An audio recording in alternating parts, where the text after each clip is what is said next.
السلام عليكم ورحمة الله وبركاته. يا صباح الفل على الحلوين، صباح الخير عليكم جميعا. عاملين ايه؟ نسيت احط عنوان لللايف، ما اخلص بعمل له ابديت واعدل العنوان، باعتبار ان ده اللايف اللي احنا عاملينه اهو وانا في طريقي للقاهرة باذن الله. عاملين ايه؟ الناس اللي دخلت بس تقولي الصوت والصورة تمام ولا لأ؟ سامعيني كويس؟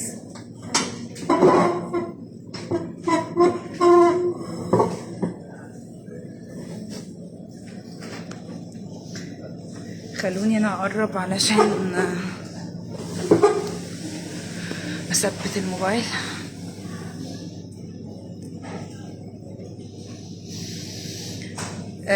بسم الله الرحمن الرحيم. صباح الفل. دلوقتي من حوالي 20 يوم تقريبا كنت اتكلمت معاكم عن حدث تربوي قوي جدا جدا جدا، وهو اهم حدث عدى عليا في حياتي اللي فاتت، وكنت بعدله من سنتين. تفاصيل كتير اتكلمت عنها معاكم خلال الفترة اللي فاتت، وكنت بقصد بالحدث ده هو حدث المؤتمر والثينك تانك التابع للتربية الإيجابية، التابع للجمعية الأمريكية للتربية الإيجابية، واللي بيحصل مرة واحدة كل سنة في أحد الولايات الأمريكية أو في أحد الدول يعني. كنت حاولت اروح السنه اللي فاتت وما توفقتش، وبعد كده ربنا وفقني ورحت السنه دي.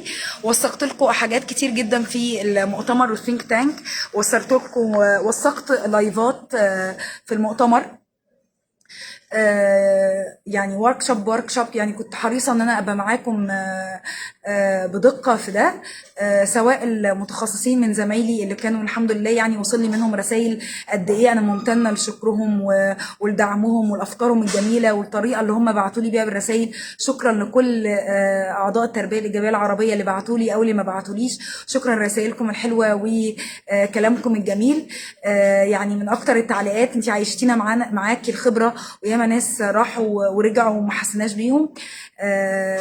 يعني حاولت ان انا اعمل ده بالتفاصيل، من اول عرض لشنطه المؤتمر لللايفات للورك شوبس اللي كانت داخل المؤتمر، اللي طبعا اللي كان مسموح ان انا اصوره، لان زي ما وضحت لحضراتكم الثينك تانك اتمنع فيه التصوير، او يعني اتساب لنا امانه ان احنا ما نصورش الداتا كامله، وانا احترمت الديل ده في الاتفاقيات.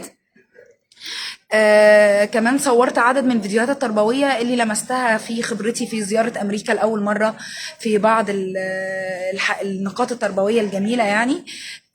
وهينزل لكم تباعا كل يوم فيديو او 2 بالكتير فيما يخص الحاجات اللي اتصورت اثناء الرحله. كمان عامله فيديو مجمع لعدد من الخبرات اللي عصرتها جوه المؤتمر، واللي لسه شغالين عليها فريق المونتاج وكده، فان شاء الله تعجبكم.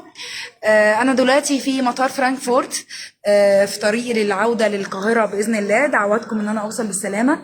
السفر فيه فوائد كتير كتير كتير، يعني انا كنت مدركه ده قبل ما اسافر وادركته اكتر لما سافرت. رحمه ربنا موجوده في كل التفاصيل، قد ايه ربنا كان واقف معانا وحمانا من بعض المشاكل بشكل قوي الحمد لله. لولا ان الصفحه تربويه وبخص بيها الكلام التربوي كنت حكيت لكم بقى المواقف والطرائف اللي حصلت لنا، بس الحمد لله خير. انا عايزه اشكر مروه رفيقتي في السفريه دي، وهي مروه احد زمايلي من اعضاء الجمعيه العربيه للتربيه الايجابيه، واللي احنا كنا بنشوف بعض في اللقاءات، لكن سلام سلام لان احنا عددنا كبير برضو، فما كانش في بينا علاقه مباشره. العلاقه دي تمت من خلال ان مروه كانت زميلتي في السفريه، فكنا زملاء في نفس الاوضه، في نفس الطياره، في نفس الظروف، رحنا مع بعض حاجات كتير. فقد ايه فعلا الناس بتتعرف في السفر. مروه حد خلوق ومحترم وحد تحس معاه بالامان يعني. فبشكر مروه على يعني رفقتها ليا الفتره دي، وبدعي لها انها ترجع بالف سلامه وخير. دي حاجة. الحاجة التانية، الناس، ما الدنيا مليانة ناس جميلة، يعني الدنيا في كل البلدان، في كل الديانات، في كل حتة مليانة ناس حلوة، مليانة ناس خلوقة، مليانة ناس بتساعد، مليانة ناس عايزة لك الخير، مليانة ناس بتقدر، مليانة ناس بتحترم الاختلاف. فالدنيا في كل حتة فيها ناس جميلة. والمعلومة القديمة بتاعت زمان كانوا يربونا يقولوا لنا ايه، الوضع العربي والمصري مش موجود في حتة في العالم. وارد يعني جزئيا يكون الكلام ده صح. انت لو وقعت بره محدش هيعبرك، يعني الكلام ده مش سليم.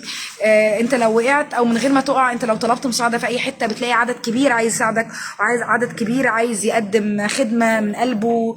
ولو انت قدمت خدمه لاي حد، اي حد مهما كانت بسيطه، قد ايه بيبقى مقدر جامد وبيتعامل معاك بتقدير عالي جدا.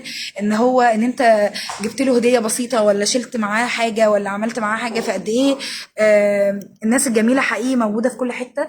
والسفريه دي احنا قابلنا فيها ناس كتير جميله ومحترمه وخلوقه، وفيها احترام للاختلاف بشكل عالي جدا جدا. الحمد لله على نعمه السفر، هي فعلا نعمه جميله وفيها مميزات كتير وتعلمنا منها كتير. الحمد لله على نعمه مصر. مصر مليانه نعم حقيقي.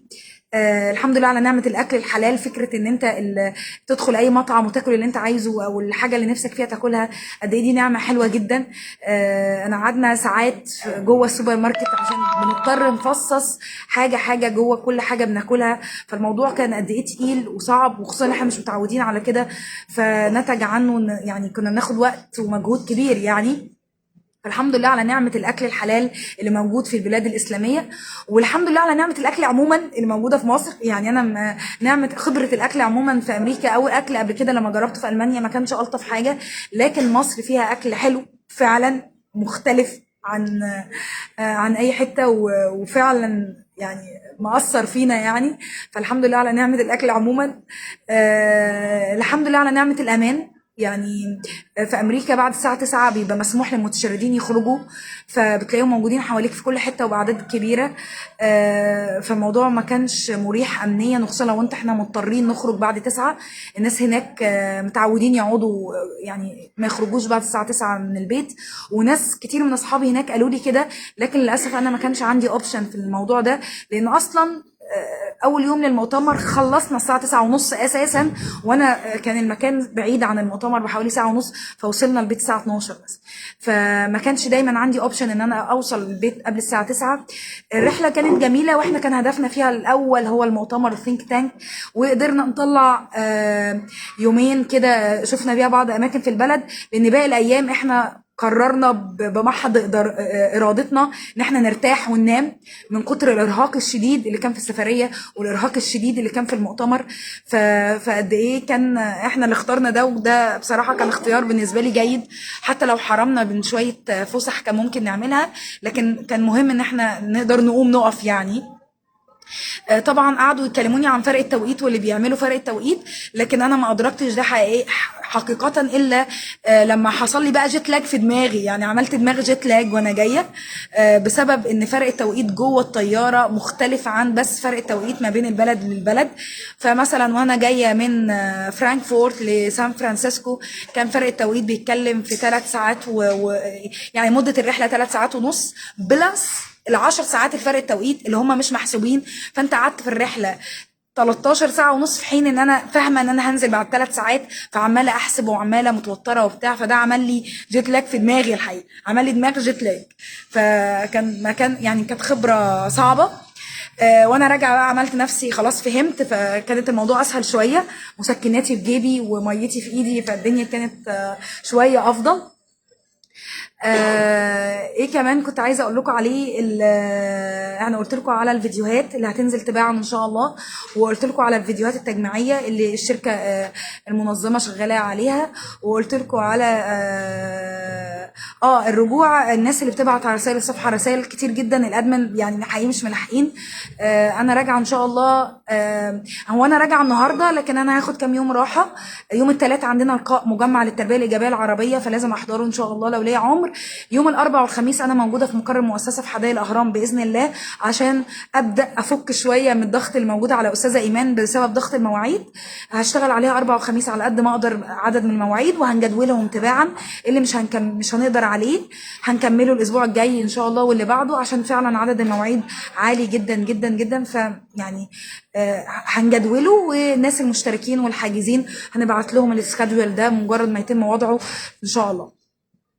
فانا موجوده في مقر حدائق الاهرام يوم الاربعاء باذن الله. انا رجعت ولا لا؟ انا حاليا في مطار فرانكفورت، اخر طياره، يعني انا خلاص ناقص لي طياره واحده من فرانكفورت للقاهره. هي رحله طويله وانا واخده فيها اكتر من ترانزيت، انا واخده 3، هما 3 طيارات ب2 ترانزيت. وانا راجعه رجعت من سان دييغو لشيكاغو، ومن شيكاغو لفرانكفورت، ومن فرانكفورت ان شاء الله انا طيارتي بعد ساعه تقريبا للقاهره. فهبقى موجوده في مطار القاهره الدولي ان شاء الله يوم النهارده. وزي ما قلت لكم جدولي في حدائق الاهرام هيبقى من يوم الاربعاء باذن الله. ايه تاني الاسئله اللي انا حبيت ارد عليها في لايف عشان الناس اخف شويه الضغط على الادمن؟ صباح الفل على الجميع، شكرا جزيلا لكل دعواتكم الحلوه، وشكرا جزيلا لكلامكم الحلو، وشكرا جزيلا لدعمكم والرسائل اللي جات لي طول وقت الرحله. تقدير للفيديوهات وتقدير للحاجات اللي احنا عملناها. انا يعني متشكره جدا لدعمكم ده، سواء من متخصصين او غير متخصصين. انا عجبني جدا جدا الناس اللي كانت حريصه انها تحضر المؤتمر، واللي بعتوا لي رسائل ان هم عايزين يحضروا مؤتمر السنه الجايه. تابعوا يا جماعه المؤسسه الامريكيه للتربيه الايجابيه، اسمها بوزيتيف ديسبلين. اعتقد ابعت لكم اللينك بعد اللايف، ابقى اشوف لكم اللينك بتاعها. هما المؤتمر 2024 في 2 مؤتمر، واحد في أطلانتا في أمريكا، والتاني في أسبانيا في برشلونة. فأنتوا تقدروا تحضروا المؤتمر، بيتحضر للعامة، لكن الثينك تانك بيتحضر للأعضاء بشروط. فلو انتوا أعضاء تابعوا الشروط مع الجمعية الأمريكية، هتلاقوها بعت لكم الأبديت على الإيميل. ولو انتوا مش أعضاء ممكن تحجزوا المؤتمر بس، وساعتها برضو تتابعوهم عشان يبعتوا لكم الانفيتيشن والأوراق اللي تخص ده. ايه تاني؟ have a safe journey, thank you there. God bless. شكرا ليك، thank you. ايه تاني؟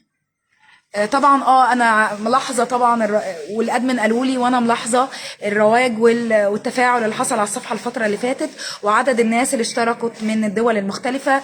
وده طبعا راجع لان المؤتمر ثينك تانك اصلا احنا كنا دول كتير، وانا شاكره جدا لده. وان كنت عارفه ان اللي غير العرب منهم او اللي ما بيعرفوش عربي فيهم مش هيستفادوا بالصفحه، لان الصفحه محتواها عربي زي ما انتم عارفين. لكن انا مقدره طبعا اهتمامهم وتفاعلهم واعجابهم بالصفحه وتقديرهم بالمجهود اللي عليها، حتى لو هم مش فاهمين المحتوى العربي، لكن هم قدروا يفهموا من السياق ان انا بقدم محتوى تربوي يخص التربيه عموما والتربيه الايجابيه والتربيه الخاصه. يعني ايا كان فروع التربيه، وانتم عارفين احنا بتوع التربيه السلوجان بتاعنا، لان ده تخصصنا من سنين، تخصصي الأكاديمي وتخصصي العملي، واللي بمارسه من خلال مؤسسة رؤية للخدمات التربوية، واللي أنا رئيس مجلس الأمناء ليها، واللي ليها فرعين، الفرع الإداري في تعاون الهرم، والفرع التنفيذي في حدائق الأهرام البوابة الرابعة. وبننفذ بيها عدد من الخدمات التربوية المختلفة، من التدريب التربوي للمتخصصين وغير المتخصصين، أو حضانة الأطفال النورمال، أو حضانة الأطفال الاحتياجات الخاصة، أو جلسات التخاطب وتنمية المهارات وصعوبات التعلم وتعديل السلوك، أو جلسات الإرشاد الأسري وتدريبات التربية الإيجابية اللي بنقدمها للأهالي. أنا بحاول أعمل ريفرش للكومنتس عشان تظهر لي، لأن هي مش ظاهرة بشكل كامل. أنا بيجيلي شوية كومنتس بس هما يعني ما شاء الله كتير، فأنا مش ملاحقة بس أقرأ عليه. طيب إيه تاني كان حضراتكم عايزين تسألوني فيه، أو بتبعتوا على رسائل الصفحة أسئلة فيه؟ فكروني. صباح الخير، صباح النور يا استاذ سامي. ثواني. خلود بتقولي مفيش احلى من محشي الملوخيه. انا نفسي جدا بقى في محشي الملوخيه يا خلود، يعني ايه، عندك حق جدا بقى. وان كان يعني انا في المانيا كنت بقول الناس هيلثي وعايزين ياكلوا اكل صحي وبتاع. الامريكان ما بياكلوش اكل صحي، يعني هما بيتخانوا اكلهم الصحي. فتلاقي في اي ريستوران اول حاجه بتنزل الزبده والعيش يعني هم ما بياكلوش اكل صحي. فرغم ان الاكل تقيل ان برضو مش اكلنا فيعني ما، وزي ما قلت لكم طبعا تحدي ان انا اركز في محتويات كل حاجه بناكلها، سواء حتى اللي بنجيبها احنا خامات عشان نطبخها، لان احنا اضطرينا نطبخ طبعا عشان نعوض المشكله بتاعه الاكل الحلال. انا طبخت ومروه طبخت وبتاع.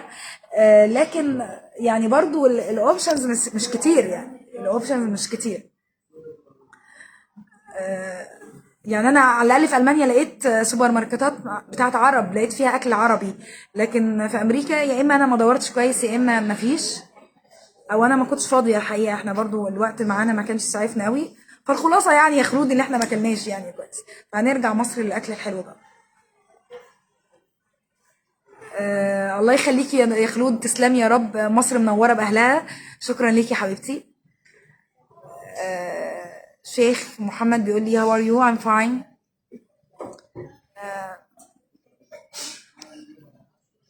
دي يعني دي الأسئلة اللي أنا فاكراها من الرسايل. معلش اعذروني، وارد أكون نسيت حاجة أو سقطت حاجة، بس يعني دي معظم النقاط اللي أنا كنت عايزة أرد عليها في اللايف.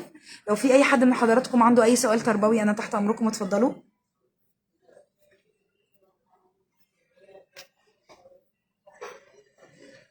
مع العلم إن أنا الكومنتات مش updating قوي معايا، أنا مش بشوفها في وقتها.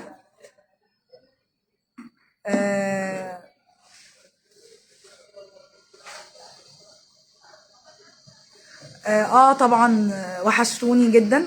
طبعا انا وحشني الشغل طبعا، وحشتوني على احنا على الصفحه كنا على تواصل اكتر خلال الفتره اللي فاتت. وحشوني بناتي وحشتني عيلتي، و انا حد تمامي في السفر اسبوع، مش بعرف اغيب اكتر من كده، بعد كده بيبدا بقى الحنين للوطن يزيد. ما كنتش مرتاحه بعد ما عدى اسبوع ولا حاجه، كنت مقريفه. بس تمام يعني اديني عرفت ده. انتوا كمان وحشتوني جدا، وربنا يدوم علينا نعمة بلدنا، وربنا يدوم علينا كل النعم الكتير اللي احنا غرقانين فيها بفضل الله تعالى في مصر. الحمد لله جدا عليها. ايه تاني؟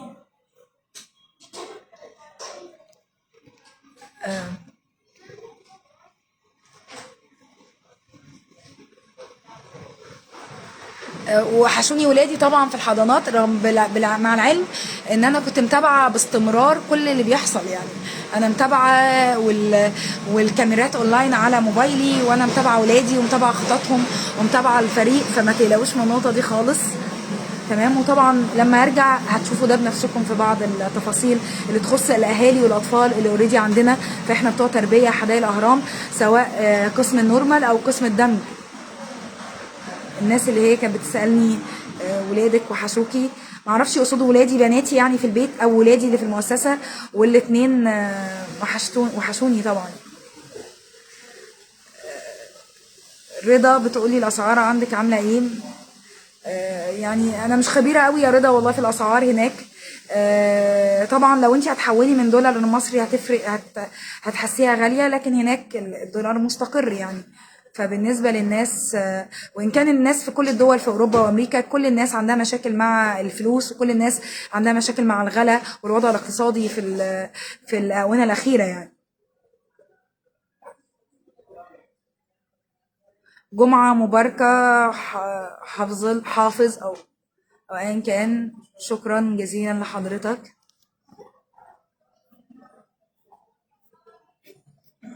في اي اسئله تربويه حصلت حد بعتها وزعلان ان انا ما ردتش عليه، او انا سقطتها او ما خدتش بالي منها؟ في اي حاجه حصلت كده؟ لو حد بس ليه سؤال وانا سقطته او زعل ان انا ما ردتش عليه، ابعتولي تاني معلش، وما يقوليش السؤال اللي انا سالته، يعني ما يقولش كده، انا مش هفتكر. فانا لو ما ردتش يبقى ما قريتهوش او مش فاكراه، فيقول لي السؤال كذا، عيد السؤال تاني. ما يقوليش السؤال اللي انا سالته في اللايف اللي فات، ما مش فاكره.